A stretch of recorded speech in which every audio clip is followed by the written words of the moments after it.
All right, so the one thing I didn't show you earlier, I want to go ahead and tie this in, is I'm using one of the Craig ruler thing here. It's kind of like a quick way to check. And I just set it to where I want it, and I just set it up against the drawer, draw a line, and that's where I'm going to drill my pilot holes. And I'm resting the ruler on here, and like that. And so here we go, I've got it marked. I'm gonna go ahead and just kind of eyeball it here, and that's where my pilot hole is. I'm gonna hold pressure on the drawer. Go ahead and just drill the pilot hole. Same thing here, just put it on that mark that I made earlier. There we go.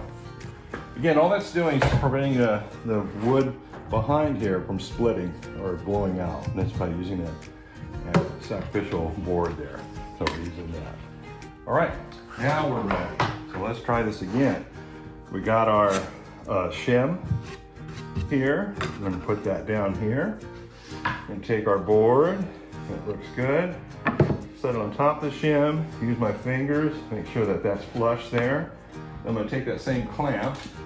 I'm gonna go ahead and temporarily hold this so that when I pull the drawer out, it stays in place. Right there. And take the shim out, pull my drawer out, and let me grab a couple screws here. And it's really just the same thing. So earlier when I did this, you saw me do it. I just took in right through the pilot holes I drilled out earlier.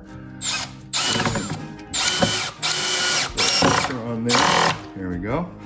The only thing about Phillip head screws I don't like is they tend to slip a lot compared to the torque bit. A little bit slower.